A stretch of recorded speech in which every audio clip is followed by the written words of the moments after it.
Stop everything you're doing right now. Imagine waking up to discover your country has been fighting with one hand tied behind its back for 70 years. Imagine learning that the superpower you trusted with your survival has been holding you back, keeping you dependent, treating you like a child who can never grow up.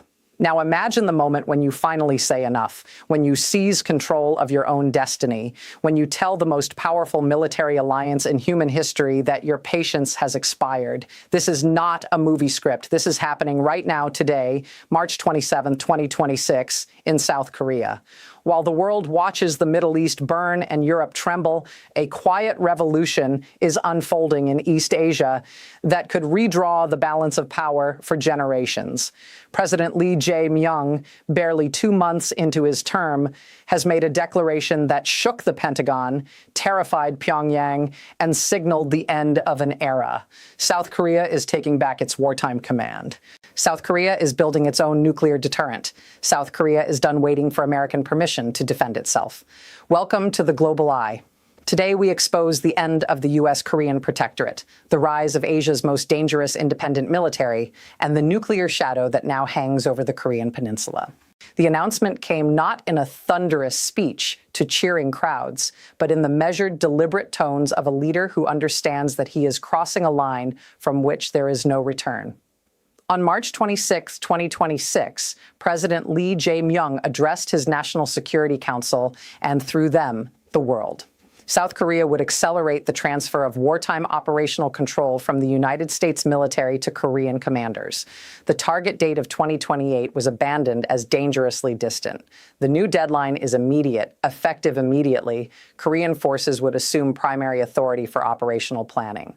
Within months, Korean generals would command Korean troops in any conflict scenario. The American military presence would not be expelled, but it would be subordinated. For the first time since 1950, South Korea would fight as a sovereign nation rather than an American protectorate.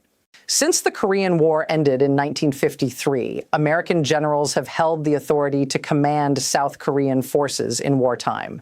This was the price of survival, the deal struck when South Korea was impoverished and facing a communist North backed by Soviet and Chinese armies. The United States promised protection, but extracted control. For 70 years, every Korean soldier, every Korean tank division, every Korean fighter squadron has been legally subject to American command if war broke out. Korean presidents could request, could advocate, could plead, but they could not command. Jae Myung has ended this. The mechanism involves revised command structures, new communication protocols, and the physical relocation of command headquarters from American-controlled facilities to Korean-controlled facilities. But the symbolism is brutally simple. South Korea no longer trusts American judgment more than its own. South Korea no longer accepts that foreigners should decide where Korean soldiers die. South Korea has grown up, and like any adult child, it is moving out of the family home. The American response has been carefully muted. The Pentagon issued a statement about strong alliances and shared values. The White House has said nothing, which speaks volumes. Privately, American military officials are furious. They see the Korean decision as reckless timing, as dangerous symbolism, as a crack in the Pacific alliance system that has contained Chinese and North Korean power for generations. They are right to worry, but they are wrong to be surprised. This moment has been building for years, and the Americans have only themselves to blame for ignoring the warning signs. 3 days before the operational control announcement, Lee delivered a speech that should have made global headlines but was buried under Middle East coverage. Addressing a military academy graduation, he spoke words that no Korean president has uttered with such calculated intent. Excessive reliance on external support must end, he declared. We must build a self-reliant defense capability worthy of our economic achievements.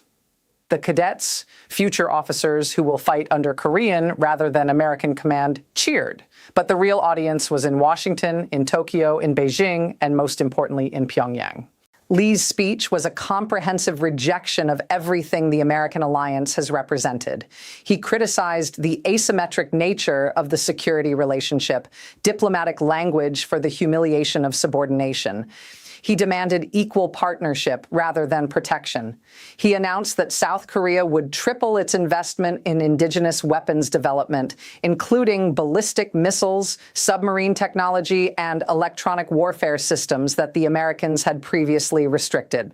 Most controversially, he hinted at what everyone understood but no journalist could yet print. South Korea was reconsidering its nuclear options. The nuclear taboo in South Korea has been absolute since the 1970s, when American pressure forced a secret weapons program to shut down. For 50 years, Korean governments accepted that American nuclear umbrellas were sufficient protection. But Lee's speech included a pointed reference to all available deterrent options, a phrase that nuclear experts recognize as deliberate ambiguity. South Korea has the technical capacity to build nuclear weapons within months. It has the fissile material, the delivery systems, the engineering expertise. What it has lacked is political will. Lee is signaling that this constraint is dissolving. The implications are staggering. A nuclear South Korea would trigger a regional arms race that makes the current Middle East crisis look manageable. Japan, already revising its pacifist constitution, would follow within months. Taiwan, facing Chinese invasion threats, would demand equal capability. North Korea, already nuclear, would accelerate its testing and deployment. China would face encirclement by nuclear-armed democracies. The American non-proliferation framework would collapse entirely. And all of this would begin with Lee's decision to treat South Korea not as a protected child, but as a sovereign power responsible for its own survival. While Lee was declaring independence, Kim Jong-un was preparing for war. Satellite imagery from March 2026 shows unprecedented military activity along the 250-kilometer Korean demilitarized zone. North Korean engineering units are constructing new hardened artillery positions, underground command facilities, and forward ammunition depots at a pace that suggests preparation for sustained combat rather than routine deterrence. The Korean People's Army has moved additional ballistic missile launchers to positions within striking distance of Seoul, a city of 10 million people that lies just 35 miles from the border. This is a calculated response. Kim Jong-un understands exactly what Lee's declaration means. A South Korea that commands its own military is a South Korea that can strike first. A South Korea that builds its own nuclear weapons is a South Korea that can annihilate Pyongyang. The American restraint that has historically prevented South Korean preemptive action is being removed. Kim faces an existential threat to his regime, and he is preparing to meet it with the only tools available to a bankrupt dictatorship: massed artillery, chemical weapons, and the willingness to kill millions of civilians if war comes. The fortification of the DMZ is particularly ominous because it reverses recent trends. For 5 years, North Korea had been gradually reducing its forward military presence, transferring resources to missile development and cyber warfare. The March 2026 activity represents a deliberate return to conventional military posturing, suggesting that Kim believes conflict is becoming more likely rather than less. South Korean and American intelligence assessments estimate that North Korea now has approximately 15,000 artillery pieces and rocket launchers positioned within range of Seoul. In the first hour of war, these weapons could deliver 300,000 rounds on the South Korean capital. The casualties would be catastrophic. The economic damage would be measured in trillions of dollars, and the psychological shock would destabilize East Asia for a generation. Lee knows this. His generals know this. Every South Korean citizen who has lived within artillery range of the border their entire lives knows this. And yet he is proceeding with the seizure of operational control, with the nuclear hints, with the declaration of independence. The question is why? The calculation: 8:45, 11:45. Lee Jae Myung is not a reckless man. He is a former human rights lawyer who built his political career fighting conservative governments that prioritized American alliance over Korean sovereignty. He understands the risks of his current course better than his critics. He has simply concluded that the risks of continuing the old course are greater. The calculation begins with America. Lee has watched the United States abandon allies before.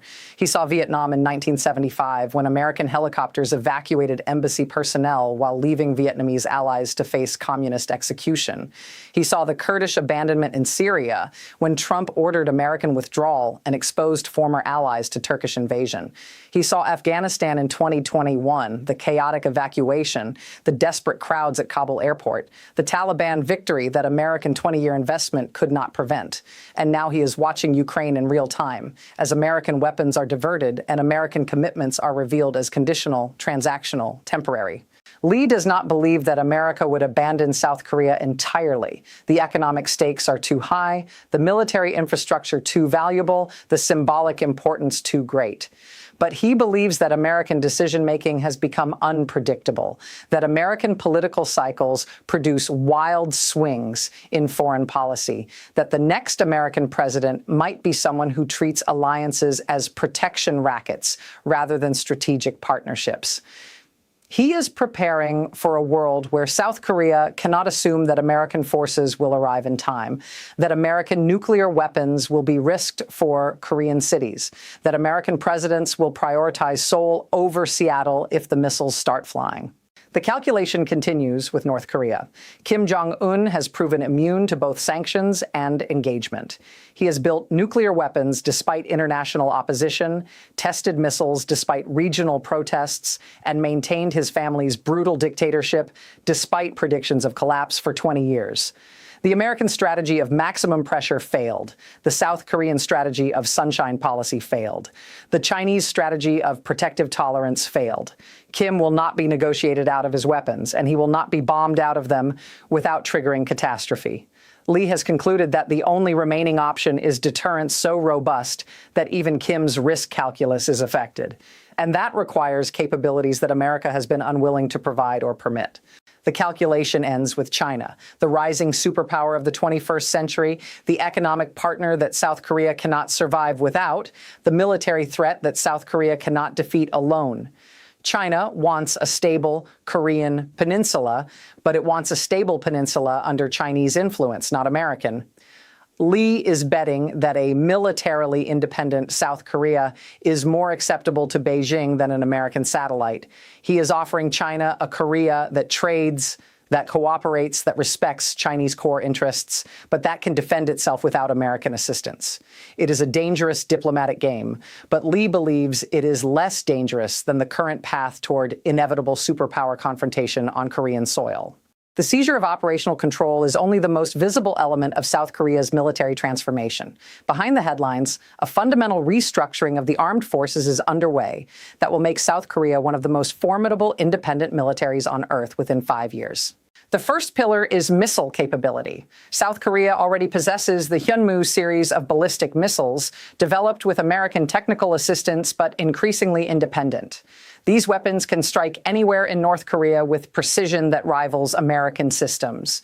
Lee's government has announced acceleration of the Hyunmoo 5 program, a missile with sufficient range and payload to threaten Chinese and Russian cities, not merely Pyongyang. The development is technically defensive, a response to North Korean threats, but the strategic implications are offensive. South Korea is building the capability to deter not just its immediate neighbor, but any regional power that might threaten its survival.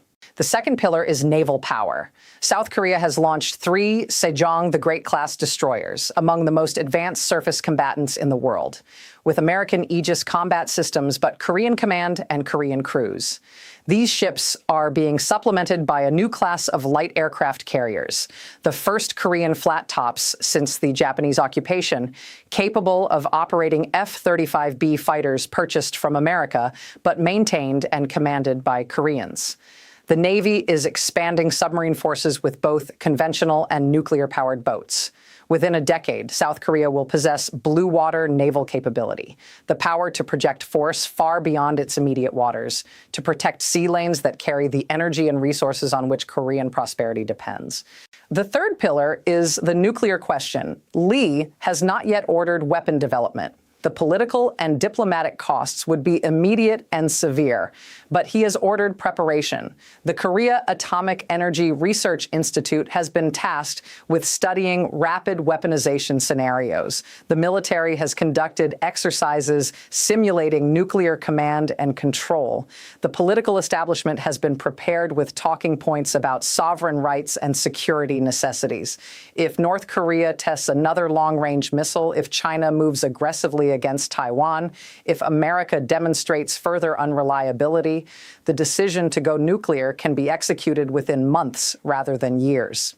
This transformation is expensive. South Korea already spends 2.8% of GDP on defense, among the highest rates in the developed world. Lee has committed to increasing this to 4% within his first term, a level that will require either tax increases or cuts to social programs that Korean voters value.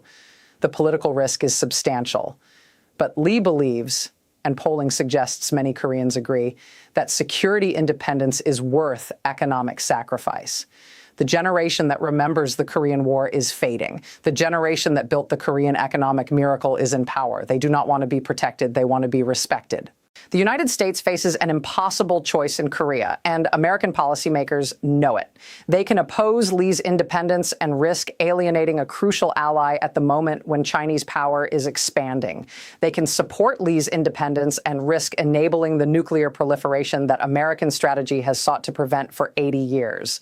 Or they can attempt some middle course that satisfies no one and fails to address the underlying dynamics driving Korean assertiveness. The Pentagon's preference is clear.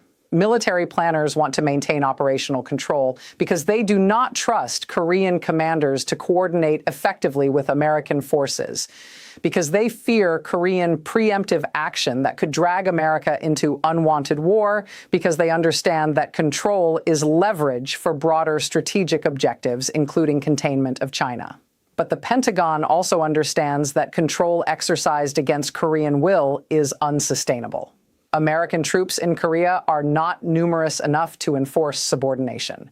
There are 28,000 American soldiers in a country with 550,000 active duty Korean personnel. If Koreans decide to act independently, Americans cannot stop them. They can only withdraw, which would be a strategic catastrophe. The State Department's preference is different. Diplomats understand that the appearance of alliance matters more than the technical details of command. They would accept Korean operational control if Koreans would accept American consultation, if the nuclear option could be foreclosed, if China could be reassured rather than provoked, but they have no leverage to secure these concessions. American security guarantees are no longer credible enough to extract compliance. Economic threats would backfire, driving Korea closer to China. Military threats are impossible. Diplomacy without leverage is just conversation, and the State Department knows it. The White House, as of March 27, 2026, has chosen silence. This is not a strategy. This is paralysis. The Trump administration, distracted by the Middle East crisis and domestic political warfare, has not developed a coherent Korea policy beyond generic alliance rhetoric. Lee's seizure of operational control was not approved in Washington. It was not coordinated with American military planning. It was announced as a fait accompli, a decision made in Seoul that Washington must accept or reject without ability to modify. The rejection would mean alliance collapse. The acceptance means American humiliation. The paralysis cannot continue indefinitely, but every day it continues, Korean independence becomes more real and American influence becomes more theoretical. Japan is watching with alarm that borders on panic. The Japanese-South Korean relationship has always been complicated by historical grievance and territorial dispute, but it has been stabilized by a shared American alliance. If South Korea becomes militarily independent, if it acquires nuclear weapons, if it develops power projection capability, Japan's security environment transforms fundamentally. The two countries are not enemies, but they are rivals, competing for American attention, for regional influence, for the leadership of Asian democracies.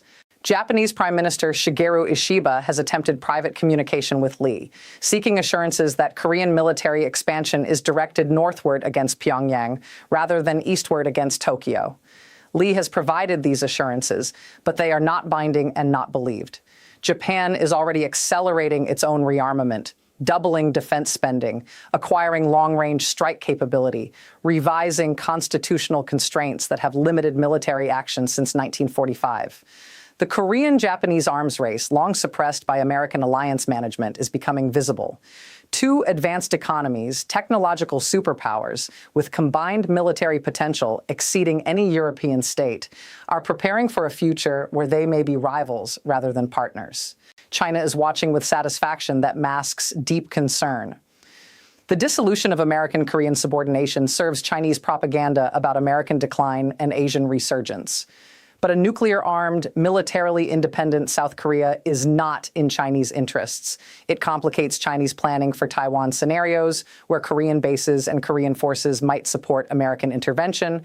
It strengthens the hand of Japanese rearmament that China opposes. It creates a new unpredictable variable in regional security calculations that Chinese planners prefer to avoid.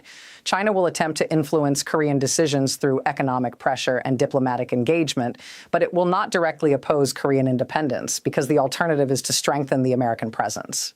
Russia is watching with opportunism. Vladimir Putin has sought to build relationships with South Korea as part of his broader strategy of weakening American alliances.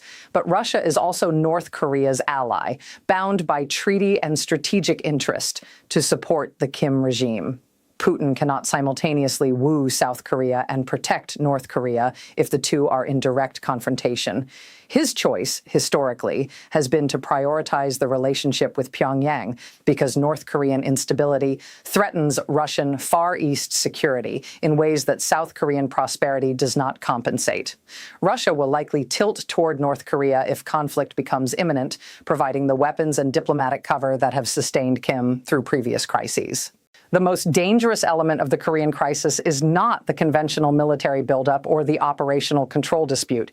It is the nuclear question that Lee has deliberately left open, the possibility that South Korea will become the 10th nuclear-armed state and the first to acquire weapons after decades of forswearing them. The technical capacity exists. South Korea operates 24 nuclear power reactors, producing plutonium and enriched uranium as byproducts. The Korea Atomic Energy Research Institute has studied weaponization for decades, officially for understanding North Korean programs, but practically for potential Korean application. Estimates suggest that South Korea could produce a deliverable nuclear weapon within 12 months of political decision and could build a stockpile of 100 weapons within 5 years. The delivery systems exist. The Hyunmoo missiles can carry nuclear warheads. The F-35 fighters can deliver nuclear bombs. The submarines under development can launch nuclear cruise missiles. South Korea does not need to build new military infrastructure to become a nuclear power. It needs only to build the warheads and integrate them with existing platforms. The political decision does not yet exist. Lee has been careful, deliberately ambiguous, hinting without committing. He understands that nuclear acquisition would trigger an immediate crisis. The American alliance would be ruptured, not merely reformed. Japanese nuclear acquisition would follow within months. Chinese economic retaliation would be severe. North Korean preventive attack would become plausible. The non-proliferation regime would collapse, with consequences for Iran, Saudi Arabia, Turkey, and dozens of other potential nuclear states. But Lee also understands that the alternative may be worse. North Korea will not disarm, America may not defend, China may not restrain. South Korea may face, within years, a choice between nuclear submission and conventional defeat. If that choice comes, Lee wants the nuclear option available. His ambiguity is preparation for possibility, not commitment to probability. The Korean Peninsula in March 2026 is a pressure cooker with no release valve. North Korea is fortified for war, convinced that its survival requires military readiness against Southern aggression. South Korea is arming for independence, convinced that its survival requires freedom from American constraint. The United States is paralyzed by internal division and external overextension, unable to manage alliance transformation or prevent regional arms racing. China is rising, confident but cautious, seeking advantage without provoking confrontation. Japan is rearming, alarmed by Korean developments and American unreliability. Russia is opportunistic, playing all sides while supporting its North Korean client. The specific trigger for conflict is unknowable. It could be a North Korean missile test that South Korea chooses to intercept. It could be a South Korean military exercise that North Korea interprets as invasion preparation. It could be an accident along the DMZ, a skirmish between patrols, an escalation that neither side intended, but neither can control. It could be an American decision to withdraw forces or to reinforce them, or to strike North Korean facilities preemptively. It could be a Chinese move against Taiwan that draws Korean and Japanese involvement. The possibilities are multiple, and the probability of at least one occurring is high. What is knowable is that any conflict would be catastrophic. North Korean artillery would devastate Seoul. South Korean missiles would devastate Pyongyang. American forces would be drawn in immediately, whatever the command arrangements. Chinese intervention would be likely if North Korean survival were threatened. Japanese involvement would be inevitable given alliance commitments and geographic proximity. The economic damage would be measured in trillions of dollars, the human damage in millions of lives, the strategic damage in the collapse of the East Asian order that has produced the most dynamic economic growth in human history. This is not a distant problem. This is not a regional dispute that the world can ignore while focusing on the Middle East crisis or European tension. A Korean war would be a world war, immediately and automatically. It would involve every major power. It would disrupt every supply chain. It would risk nuclear escalation from day one. And it is becoming more likely because the American alliance system that prevented it for 70 years is being dismantled by American neglect and Korean ambition. You need to understand this. You need to share this. You need to demand that your governments pay attention to what is happening in East Asia before the crisis explodes into conflict that cannot be contained. Subscribe to the Global Eye, enable notifications, share this video with anyone who thinks the world has enough problems without adding Korean nuclear war to the list. The silence from Washington is deafening. The preparations in Seoul and Pyongyang are accelerating. The window for prevention is closing, and we are watching it happen in real time. 3 questions for those who watched until the end. Answer in the comments. I will read and respond to the most thoughtful analysis. Question A. If you were President Lee, would you pursue nuclear weapons knowing it triggers regional arms race, or remain non-nuclear and risk North Korean blackmail? What's the lesser evil? Question B, should America accept Korean operational control and risk independent Korean action, or withdraw forces and risk Korean nuclear acquisition? Which alliance damage is more survivable? Question C, if North Korea attacks first, should South Korea respond with a full invasion to end the Kim regime, or limited retaliation to prevent Chinese intervention? What is strategic calculus? Drop your answers below. This is the Global Eye. We see what others miss.